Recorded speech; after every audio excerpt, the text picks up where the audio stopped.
There's a level of self-honesty that separates people who transform from people who pretend to transform. And today you'll discover a brutal 60-second test that will reveal whether you're actually disciplined or just performing discipline for an audience while lying to yourself behind closed doors. Have you ever met someone who talks endlessly about their goals, their routines, their discipline, their commitment, but somehow never actually achieves anything? Who posts their workout on social media but skips the gym when no one's watching? Who tells everyone they're writing a book but hasn't written a page in 6 months? Who declares their dedication to growth but makes the same comfortable choices every single day? While you're watching these people perform discipline publicly and wondering why you're not making progress either, the truth is most people, maybe even you, are doing the same thing. Public performance, private betrayal. You're disciplined when people are watching. You're weak when you're alone. And you know what people say about you? They believe your performance because they're performing too. Everyone's lying together. But what if I told you that ancient Stoic philosophers developed a practice so brutally honest that it made self-deception impossible? They called it the evening review, and the Japanese refined it into something called Kagami no Shiren, the mirror test. It's not about looking at your physical reflection. It's about facing the truth of your actions when no one else is watching. It's about asking yourself one question at the end of every day for 90 consecutive days. Did I do what I said I would do, or did I lie to myself today? No excuses, no explanations, no justifications. Just yes or no.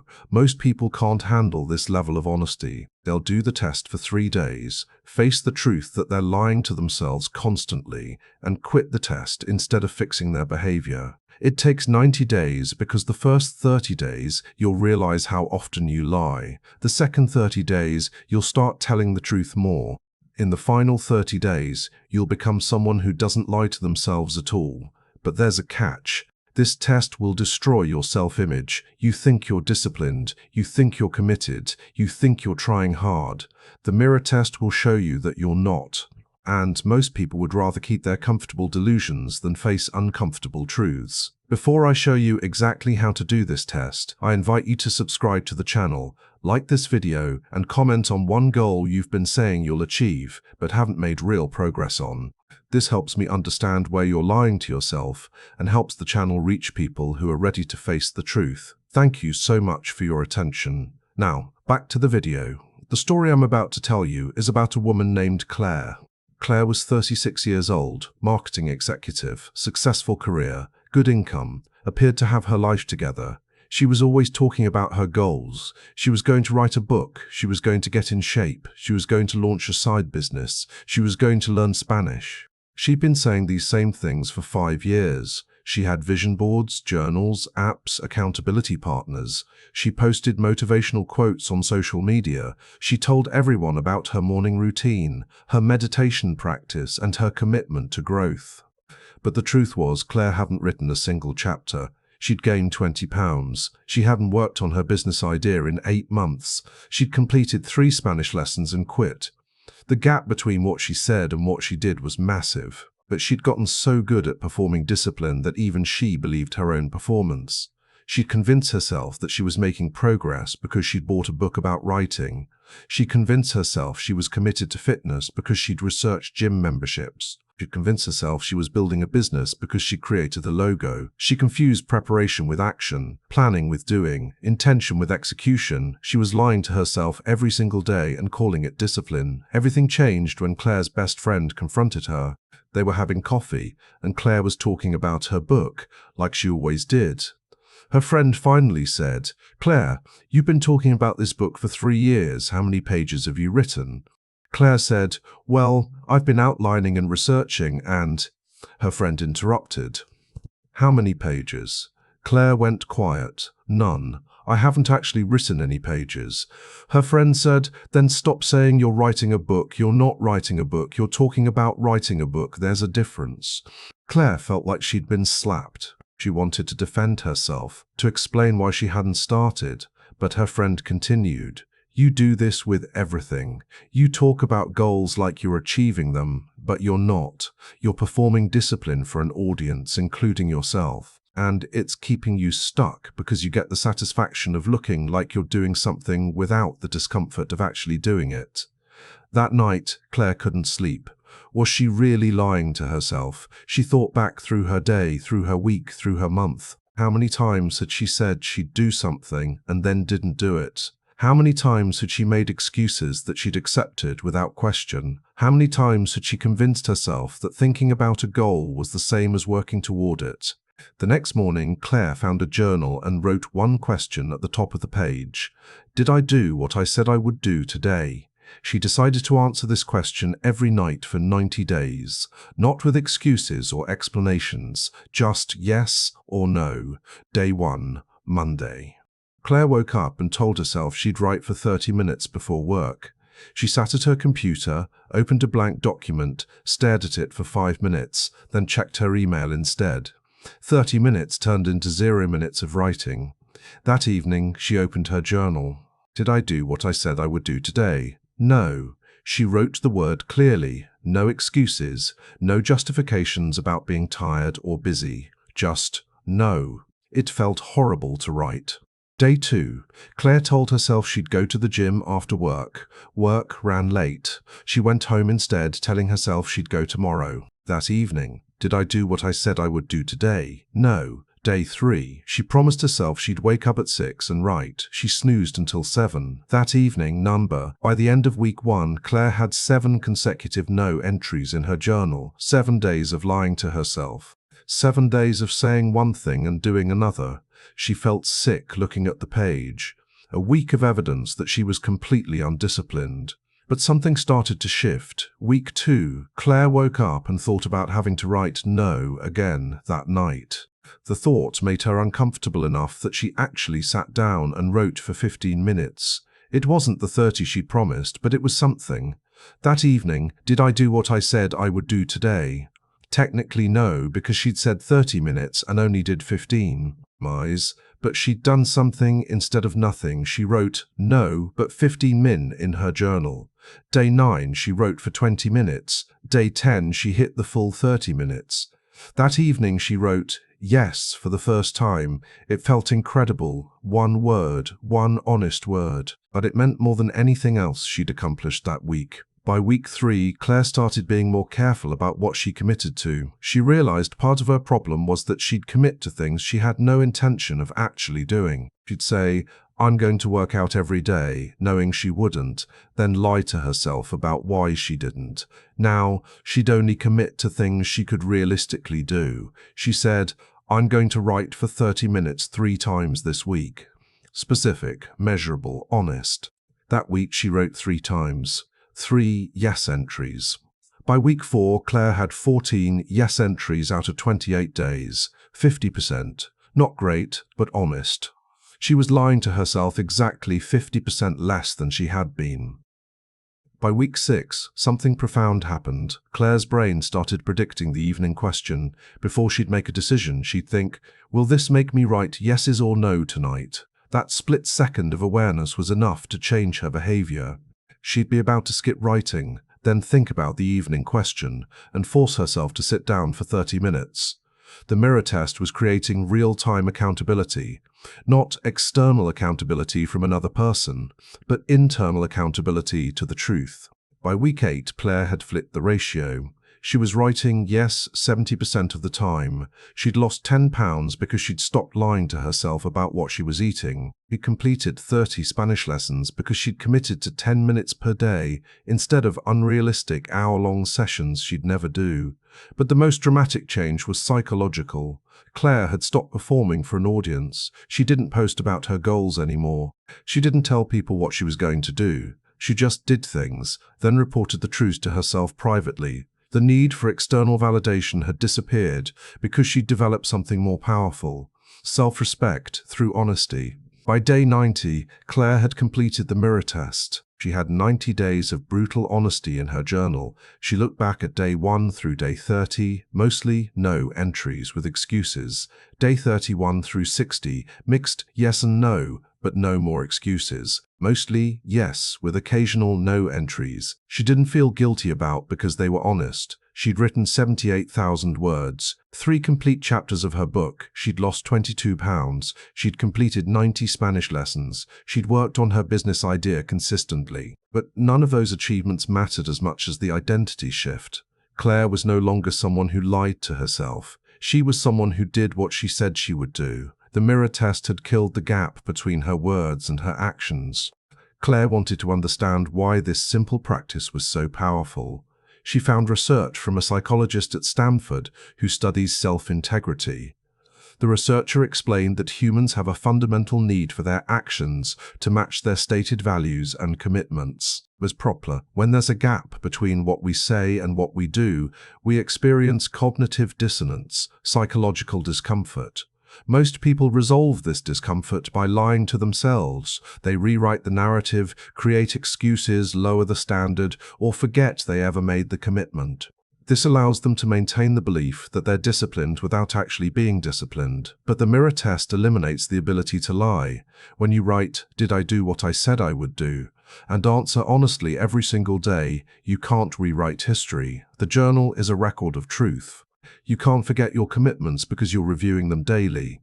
You can't lower the standard without admitting you're lowering it. You're forced to either change your behavior or face the fact that you're a liar. The researchers' studies show that people who track behavioral honesty daily become 83% more consistent within 60 days, not because they become more disciplined, but because they become more honest. And honesty drives behavior change more effectively than motivation or willpower. Claire also found writings from Marcus Aurelius, the Roman emperor and Stoic philosopher, who practiced evening review 2,000 years ago. Marcus wrote in his private journal, which is now published as Meditations, "When you wake up in the morning, tell yourself, the people I deal with today will be meddling, ungrateful, arrogant, dishonest, jealous, and surly. Die. But I have also seen the beauty of good and the ugliness of evil, and have recognized that the wrongdoer has a nature related to my own. I can neither be harmed by them, for no one can implicate me in what is degrading. So when you lie down at night, review the day. What did I do well? Where did I fail? What can I improve?" Marcus understood that most people lie to themselves constantly. They blame external circumstances for internal failures. They create narratives that protect their ego instead of facing truth. The evening review forces brutal honesty. You review your day not to feel good about yourself, but to see yourself clearly. Most of what you find will be uncomfortable. You'll see that you were weak when you could have been strong, that you were comfortable when you could have been challenged, that you said one thing and did another.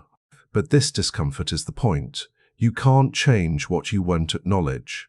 The mirror test forces acknowledgement. By month 6, Claire had continued the mirror test long past the 90-day requirement. It had become her most valuable daily practice. She expanded it. Now she'd ask 3 questions every evening. Did I do what I said I would do today? If not, what was the real reason? Not the excuse, the truth. What will I commit to doing tomorrow? Specific, measurable, honest. These 3 questions took 60 seconds but provided absolute clarity on whether she was living with integrity or living in delusion. People started noticing Claire's transformation. Her boss said, "You've become incredibly reliable. When you say you'll deliver something, it happens." Her friend said, "You stopped talking about your book and just wrote it. That's rare." Claire realized that most people live their entire lives in the gap between who they say they are and who they actually are. They call themselves disciplined while being lazy. They call themselves committed while being inconsistent. They call themselves growth-oriented while making comfortable choices, and they surround themselves with other people doing the same thing, so no one calls out the lies. The mirror test breaks this pattern. It forces you to face one person who can't be fooled. Yourself. But the version of yourself that knows the truth, not the version that performs for audiences. Claire started teaching the mirror test to others. She'd explain it simply. Every evening, write 1 question. Did I do what I said I would do today? Answer honestly. Yes or no. Do this for 90 days. Don't share it publicly. Don't discuss it. Just track the truth privately. They'd say things like, "I don't want to be so hard on myself," or "That sounds negative." Claire would say, "It's not hard or negative, it's honest." And if honesty feels hard, that tells you something. They realized they were lying constantly. The second 30 days were transformative. They started telling the truth more. The final 30 days were liberating. They became someone who didn't lie to themselves anymore. One person said, "I thought I was disciplined because I have morning routines and productivity systems. The mirror test showed me I follow those systems maybe 40% of the time. I was lying about the other 60%. Now I actually do what I say, and my life has changed completely." Another person said, "I'd been saying I'd start a business for 6 years. The mirror test made me realize I didn't actually want to start a business. I wanted to be the kind of person who had started a business." Once I admitted that truth, I stopped lying to myself about it and focused on what I actually wanted. Claire found a quote from Alexander Solzhenitsyn that captured everything she'd learned. "The simple step of a courageous individual is not to take part in the lie." One word of truth outweighs the world. Most people's lives are built on comfortable lies. "I'm too busy, I'm too tired, I'll start on Monday, it's not the right time, I'm doing my best." These lies feel protective, but they're actually prison walls. The mirror test is one word of truth repeated daily. Did I do what I said I would do? That one question, answered honestly for 90 days, outweighs a lifetime of self-deception. 1 year after starting the mirror test, Claire was unrecognizable. She'd finished her book and gotten an agent. She'd lost 40 pounds and kept it off. She'd launched her side business and made her first $20,000. She was conversational in Spanish. But those achievements weren't what changed her. What changed her was that the gap between her words and actions had disappeared. She'd become someone whose yes meant yes and whose no meant no. Someone who didn't make promises she wouldn't keep. Someone who didn't lie to herself to feel better. Someone who lived with integrity, not because it was comfortable, but because lying had become unbearable. A researcher at Yale who studies self-deception explains that the average person lies to themselves between 15 and 30 times per day. These aren't malicious lies, they're protective lies. Lies about why you didn't do something, why you can't do something, why it's okay that you're not doing something. Over time, these lies build a false self-image. You believe you're someone you're not. The mirror test dissolves the false self-image by forcing daily confrontation with truth. You can't maintain delusions when you're tracking reality. Within 90 days, your self-image aligns with your actual behavior. You become the person you actually are, not the person you pretend to be. The question now is, are you ready to face the mirror? Are you ready to stop lying to yourself?